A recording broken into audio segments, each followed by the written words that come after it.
क्या आपको पता है Coca Cola first soft drink है जो कि स्पेस में कंज्यूम हो चुकी है।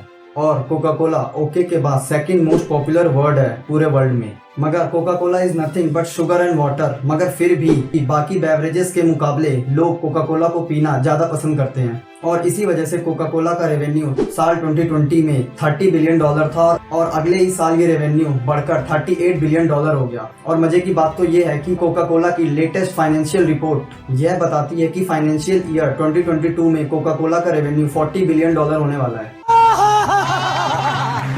मगर ये कंपनी ऐसा करती क्या है जो आज ये इतनी सक्सेसफुल कंपनी है और कोका कोला के स्टॉक्स मानो आसमान छू रहे हैं। कुछ लोगों का तो ये भी मानना है कि कोका कोला के पास कोई सीक्रेट फॉर्मूला है और इसी वजह से बाकी कंपनियां इसे बीट नहीं कर पा रही।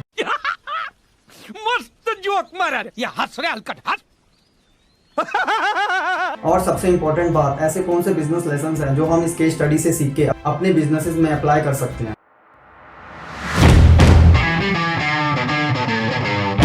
साल था 1886। जॉन पेम्बरटन जो कि उस टाइम पे काफी जाने माने फार्मासिस्ट थे, बट ड्यूरिंग सिविल वॉर वो काफी इंजर्ड हो गए और इस इंजरी से रिलीफ पाने के लिए उन्होंने मॉर्फिन इनटेक करना शुरू कर दिया। मगर मॉर्फिन के ज्यादा लेने से वो इसके एडिक्ट हो गए और इस एडिक्शन को दूर करने के लिए उन्होंने एक ड्रिंक बनाई जो कि उस टाइम पे विन मिरियानी से इंस्पायर्ड थी। विन मिरियानी एक फ्रेंच कोका वाइन थी जो कि उस टाइम पे काफी सक्सेसफुल ड्रिंक थी और जॉन पेम्बरटन ने अपने इस ड्रिंक का नाम उसी से मिलता जुलता फ्रेंच वाइन कोका रखा। ये ड्रिंक दो चीजों से बनती थी, पहला कोला नट्स जिसमें कैफीन होता है और सेकंड कोका लीफ जिसके अंदर कैफीन होता है। और ये उस टाइम लोगों को काफी पसंद आया। मगर कुछ टाइम बाद यूएस गवर्नमेंट ने अल्कोहल को बैन करना शुरू कर दिया और इसे बचाए रखने के लिए जॉन पेम्बरटन ने ड्रिंक को कार्बोनेटेड वाटर से रिप्लेस कर दिया और अच्छे टेस्ट के लिए उन्होंने काफी अमाउंट में शुगर भी ऐड कर दी और ड्रिंक को पूरी तरीके से चेंज कर दिया। और इसके लिए वो नाम ढूंढ ही रहे थे कि उनके ऑफिस के एक book keeper Frank M Robinson ने एक नेम सजेस्ट किया जो कि था कोका कोला। और उस टाइम पे लोगों को ये बिलीव था कि कार्बोनेटेड वाटर हेल्थ के लिए अच्छा होता है और इसी वजह से जॉन ने अपने इस नए ड्रिंक को एज अ क्योर बताया for like morphine addiction, headache, indigestion and importance. मगर फिर भी कोका कोला की सेल बढ़ नहीं रही थी। रीजन एक ही था, उस टाइम तक मार्केट में ऐसे मेडिसिन काफी सारे आ चुके थे। अनफॉर्चुनेटली 1888 में जॉन पेम्बरटन की डेथ हो गई और मरने से पहले उन्होंने अपनी कंपनी ऐसा कैंडलर को $2300 में बेच दी।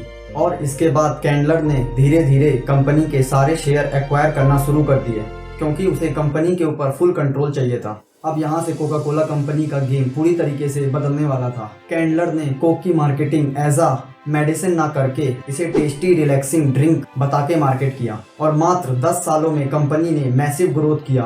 कंपनी की सेल 9000 गैलन से बढ़कर 3,70,000 गैलन हो गई और इस बिजनेस से जो भी पैसा आता कैंडलर उसे मार्केटिंग और एडवर्टाइजमेंट पे री इन्वेस्ट कर दिया करते थे। उन दिनों यूएस में सोडा फाउंटेन हुआ करती थी और कोक भी वहीं पर बिका करती थी क्योंकि यह कंपनी को काफी सस्ता पड़ता था। उन्हें कोक का सिरप दो और उसे कार्बोनेटेड वाटर में मिलाओ और कुछ मिनटों में कोका कोला बनके तैयार हो जाती थी। साल 1899 दो लॉयर की एंट्री होती है, Joseph whitehead and Benjamin Thomas. ये दोनों एक आइडिया देते हैं जिससे कि कोका कोला की किस्मत पूरी तरीके से बदलने वाली थी और वो आइडिया था बॉटल इट। अगर कैंडलर इस बॉटलिंग के आइडिया में उतना इंटरेस्टेड नहीं थे इसके बाद और उन दोनों लॉयर ने कैंडलर से कोका कोला के बॉटल राइट्स मात्र $1 में खरीद लिए। क्या आपको पता है मैकडोनल्ड्स के ग्रोथ में कोका कोला का बहुत बड़ा योगदान है। शुरुआती दिनों में McDonald biggest fast food chain बनाना चाहता था तो उस टाइम पे उनके चीफ रे क्रॉप ने कोका कोला को अप्रोच किया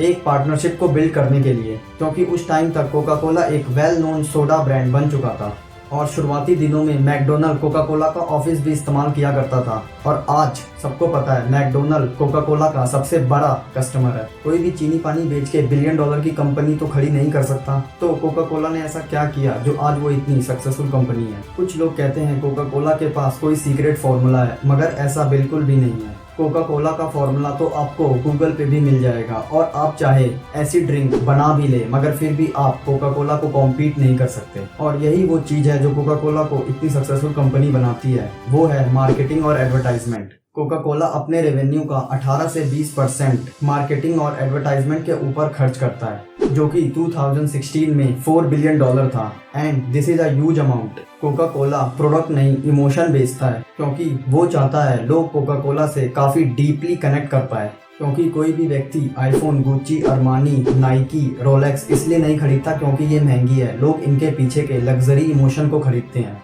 और इसलिए कोका कोला जब इंडिया में आई तो उन्हें काफ़ी सारी डिफ़िकल्टी का सामना करना पड़ रहा था। वो अपने ऑडियंस को टारगेट नहीं कर पा रहे थे। उन्होंने नोटिस किया कि इंडिया में एक स्टेट से दूसरे स्टेट जाने पर लोगों के language, dress, culture, lifestyle, food सब कुछ बदल जाता है। और इसी वजह से उन्होंने काफ़ी डीप रिसर्च करके इंडिया में क्रिकेट को टारगेट किया और तुरंत the God of cricket Sachin Tendulkar को उन्होंने अपना ब्रांड एम्बेसडर बना लिया। क्योंकि इंडिया में क्रिकेट को काफ़ी पसंद किया जाता है, क्योंकि उस टाइम पे क्रिकेट स्टेडियम में सारे इंडियन एक साथ होते हैं, कोई भेदभाव नहीं। और इसी सुपर मार्केटिंग स्ट्रेटजी के वजह से कोका कोला कम टाइम में बहुत ज़्यादा रीच कर पाया।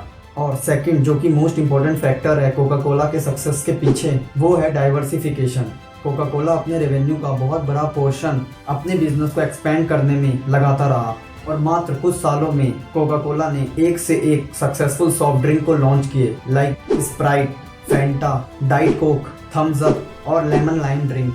और कोका कोला ने 3800 ड्रिंक्स निकाली in wide range of categories. और साल 2015 में कोका कोला ने 600 और नई ड्रिंक को लॉन्च किया और diet Coke one of the best drink रही कोका कोला की।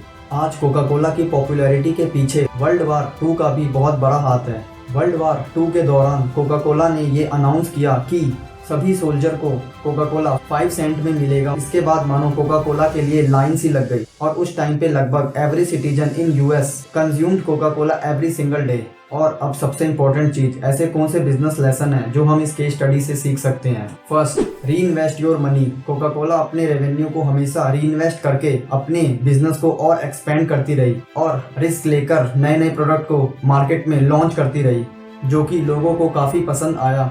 और कोका कोला ने काफ़ी सारी नई इंडस्ट्री को भी एक्सप्लोर किया, like metaverse. And second most important lesson, advertisement is not an expense but it is an investment. Coca Cola is nothing but sugar and water, मगर स्ट्रॉन्ग मार्केट स्ट्रेटेजी और advertisement, और इसी वजह से आज कोका कोला $100 of billion की company और profit को जनरेट करती है। Thank you for watching the video. Have a good day, bye bye.